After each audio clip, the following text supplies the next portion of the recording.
Leise war gestern, der Time for Metal Podcast. Ein herzerfrischendes Moin Moin und guten Tag zu einer neuen Folge Leise war gestern, dem Time for Metal Podcast. Ihr hört den Flo heute mit einer kleinen Sonderfolge live vom Hellfire over Ilsenburg, Part 3. Hier im schönen Harz, da wo ich auch zu Hause bin, also direkt um die Ecke bin ich beim kleinen schönen Festival. Und der heutige Headliner des Abends ist die Band Vorga aus Karlsruhe, die Black-Metal-Band. Und ich habe hier Bandgründer, Gitarrist und Songwriter Sean bei mir. Da der liebe Sean aus UK kommt, eigentlich switchen wir jetzt gleich den Podcast auf Englisch. Also wundert euch nicht, dass es gleich auf Englisch weitergeht. Good to see you, Sean. We're here at Hellfire over Ilsenburg, Part 3 already. In the lovely Harz Mountains. Yes. Welcome. Thank you. Yeah, it's nice to be here. I'm looking forward to playing later. How did Svenna is the host of the Hellfire of Ilsenburg? How did he call you, contacted you? How did he get in touch with you? Honestly, I can't remember. I mean, Svenna, I seem to have known for some time. I mean, he maybe reached out just via email or Facebook to get in touch.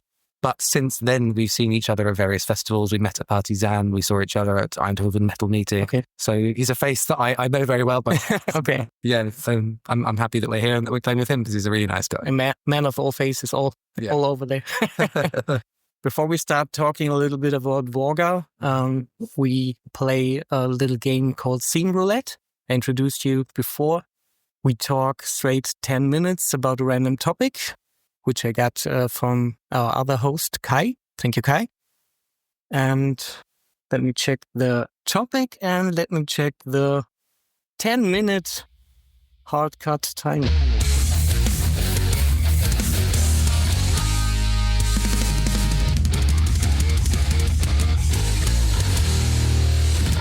Our random topic today is Heaven or Hell topics in metal lyrics. And you're the guest. You can start whatever comes to your mind in this within this topic. Heaven or hell? Yes. Okay. The first thing that comes to my mind is having very Christian religions in music is nothing that is for me. And it makes me a bit uncomfortable, I guess. Yeah, when bands use those specific topics that are so related to Christianity, that's definitely nothing for me. It's something very classic metal though, right? Like there's lots of kind of old school 80s bands and bands from that era that use those lyrics. But the first thing that comes to mind for me is ick. Like that's nothing for me, you know? Okay. You're in a black metal band. A black metal band and hell is a typical topic, as I said. But you're in your band especially are more into outer space, not heaven nor hell, outer space. Is it kind of hard to fit in the black metal scheme with it? I mean, personally, I don't think so. I think it's more about existentialism for me, you know, and it's a rejection of religions. And it's more about just the meaninglessness of existence and the hopelessness. That's for me where I find the inspiration in the black metal lives. Not something that's so fighting against a particular religion. You know, that's not the direction that I like to go in or particularly find interesting. Are there lyrics or part of lyrics that come into your mind when we talk about heaven or hell? Some classics maybe in the metal, in the black metal? No, I don't know the lyrics so well, it must be said, especially when it comes to black metal. You know? Okay. But I mean, the old classic bands like the Maidens and stuff like that are the first things that come to mind when you mention heaven and hell, you know? But I can't think of anything that particular that you know, makes me feel comfortable with the topic. It's just... Must be shocking for people in the 80s when they 666 Number of the Beast. Yeah. Today it's, okay. Nothing special about it. Do you ever consider to write about other lyric topics in Vorga? Yeah. I mean, we started in a slightly different direction. When I was first creating the band, I think it might be more about kind of cosmic horror in the kind of Lovecraftian way. Okay. So like the first song on the first EP, Radiant Gloom, that's more of a a cosmic horror themed song in the writing. And it's kind of trying to almost describe the indescribable horrors of space and that kind of thing. But as we've kind of found ourselves, and I found what I enjoy and inspires me the most, it's changed to more of, like I said, the kind of existentialist topics. When you started listening to metal in early days, as a teenager maybe, do you have bands where you thought, this is crazy as fuck? Look at these dudes, what they've done on the show, and what they've done lyrically. Were there bands you remember in the start from this time? Definitely. It depends which eras. I mean, I started off very classic, like I was a big Megadeth fan when I was a young teenager and stuff like that. But bands that have especially inspired me and made me go, oh, that's cool, is stuff like, old Dodheimsgard. Okay. I mean, they used to wear very neon paint. Some of them were bright red and some of them were bright blue. And they had crazy clothes and they were very anti-black metal, in the way that they dressed, and also the lyrics of Matt McNerney, who's Dodheimsgard, Hex Vessel. He's really good kind of poet, and I really like his writing. So yeah, that band especially kind of inspired the direction and the kind of emphasis, of kind of. So kind of like Vorga, because you're not a random black metal band with random corpse paint and the lyric theme says. When you started listening to metal, you're born mid-80s like me, I think. Do you went to a show with you especially in mind, not typically about the lyrics, but about the show, and you said, okay, it's changed my life forever? I mean, the first one that comes to mind has to be Slipknot. I mean, I must have seen them when I was 16 or something. It was very early days, that just the first record was out. And yeah, obviously they were crazy, they were like nothing you'd ever seen before. And there's a drummer like flying in the air and going around and around. And the crowds were also just absolutely crazy. I mean, I remember people just throwing bottles of piss all like through the concert at everyone else. It was just a real chaotic, anarchistic experience. And that whole thing was, the first thing that comes to mind is an early concert. I saw a video on Instagram last month, I think, and it was a sound engineer, and he made a little bit of fun about the rehearsal of Slipknot the early days, because of, do you want more beer keg on this channel? Because they had, do you all in the band? Do you guys like all in the band? It's crazy, yes. I still think, this is unpopular opinion, I think, I still think in the first record, the self-titled record, is the greatest of Slipknot, because it's pure chaos. Yeah, totally. I mean, I fell off listening to them after that, to be honest. Like, I tried the other records, but and by that time I was also transitioning into extreme metal, like black metal and stuff. But going back and trying to listen to them, I really just like the first record, Can you remember any lyrics or songs or chorus maybe which sound heavenly? Not about heaven, but it's perfect. It's heavenly. It's it's godlike. That's hard to describe. I mean, or think of. I can think of bands that sound ethereal, and that sound, like cosmic, I suppose. But I don't like to make that association between those feelings and the connection to religion, if you know what I mean. So unless they're directly singing about heaven, I associate those feelings that you might describe as heavenly as more cosmically ethereal or something like that. Just a feeling of, maybe cosmic consciousness or something like that. First things come to my mind, because you're from the UK, is a band Queen, because all their refrains sound heavenly to me. Right, yeah. Because Freddie is the greatest maybe of all time. Do you have any, we lean towards, again, black metal. Do you have some black metal bands in your mind where you think, okay, they're too far away from this whole scene to call themselves black metal, but they're really good at selling point, maybe? At selling like their image or... Yes, yeah. Okay.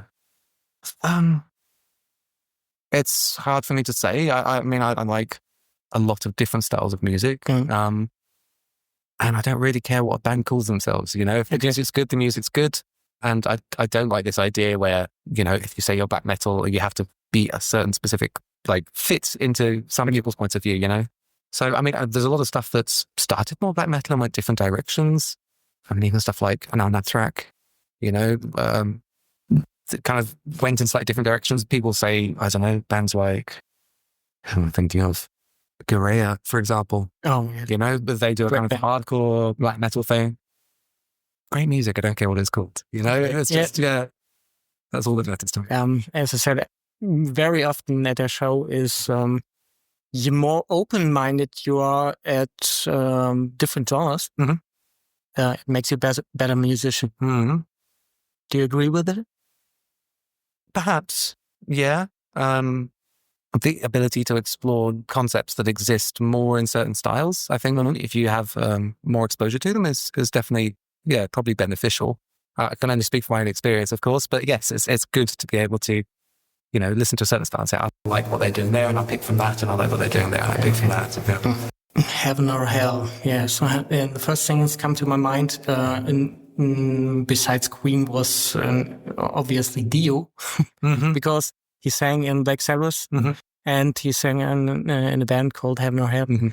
And I was able to see him write 1 year before his death, and it was one of the greatest shows I've ever seen. Small man, big voice. And I think that's the perfect time because 10 minutes are over. So you're here, headliner at Hellfire over Ilsenburg, as we said before. Vorga. We start at the first point. When did you first write songs for Vorga, and how did it come to this point today, to this band it is today? How it started? It started by me telling myself that I'd been playing guitar for too long and not doing anything with it. Okay, bedroom guitar play. Exactly, for so long, and I was like, either throw away your instruments and find a hobby that's something different, or do something with it. And so I think it was when I turned 30, to be honest, around then I was like, okay, then I'll try and write some music, in the style that I like. And that's how it originally started. So I was living in Scotland at the time, and I found one other person to collaborate with, and we kind of jammed around. Wrote a few rough bits of tracks, which after then I moved to Germany. I kind of developed into what the first EP became. Yeah, and from there, after that first EP came out and we got it released on vinyl via Vendetta Records, then we got the interest with Transcending Obscurity, who were signed to. And from there it was, I was blown away by the initial release and how well it was received. Obviously, as someone that's never made music before, I've been, veteran guitarist. Yeah. But I do put a lot of energy and effort into the music, and it was really, really, really nice to see how well that was received. And that just helped me, push on and create what came next. And again, each record's been so well received, more than I would have expected, and that's been really good. And we've had some great opportunities from it, so I'm happy that we're at the place we're at today, and I'm still, I'm pushing harder than ever, if I'm honest, in writing new music and planning for the future and trying to make the next record even better than the last. It's mid-March in 2025. Beyond the Pale Star is almost 1 year old. Yeah. So you're writing on new stuff, do you? Yeah. Okay. Can we expect maybe a single or in the near future? I wouldn't say in the near future. Okay. The writing process for the next record is very long, it has to be said. I started, let's say 7 or 8 months ago. I'm slow. I'm also very busy, and the band takes up a lot of my time. So finding the time to write and finding the kind of peace in my mind to be able to get to that place, it's hard. Undoubtedly, though, that we'll definitely drop a single or two before the record comes out. But there's a lot of planning and a lot of organisation before we get to that place. Because for me, it's not just about music; it's about how we represent it and how we bring it out to the world. In terms of maybe music videos, or in terms of photo shoots, or all the other stuff that goes around it. New live show and that kind of thing. So that's what other band members said in the past. Is you have to be on social media all the time. You have to be there all the time for shooting a video, and his and at least you can go to your bedroom and write some stuff. Yeah. But it sounds like you're very critical to yourself before you release some Absolutely. kind of music. Yeah, no, definitely. I mean, even with the last record, Beyond Pay the Star, I think I wrote maybe 20 tracks or so, or 18, and then 8 made it on the record, just to make sure that everything is as good as it can be and that you're as satisfied with it as you can be. Nothing's ever perfect, of course. There's no such thing as a completely finished track. We just have to stop at some point and go, that is good enough, because striving for perfection is impossible. It's just, you do the best you can and go, as long as I try my best, that's it. Yeah. Okay. Besides music, how do you like the Harz Mountains? I love them. Yeah. Do you up for hiking or something? I do like hiking in my free time. Yeah. Okay. My girlfriend's telling me that we should go hiking up the Brocken. Yeah. But, she's from around here. She's from Quedlinburg originally. Yeah. But yeah, it's a beautiful area, and I'd like to spend back and spend more time there. Also, I ride motorbikes, and it's nice twisty roads around here as well. So I think it's a good place to spend a few days, I think. Perfect final words. But we have one thing always at the end of the show. We like to spend our guest, our gamer, because we pay gamer, and you can choose one song for the end of the show. We play it at the end of the show. It can be from your own band. It can be something that inspired you. Mm-hmm. What comes to your mind? I've got a song. I just need to remember who it's by. It's Jesus Fever by Code. If you know the band Code. Yes. Mm-hmm. Yeah. It was a K. No, it's a C. No, it's a C. Okay. It's another band, I think. When you might like, you can, as in a radio show, you can introduce this song and make some greetings to our listeners. I don't know what to say. This is Jesus Fever by Code, and this was Atlas from Vorga. Thank you very much.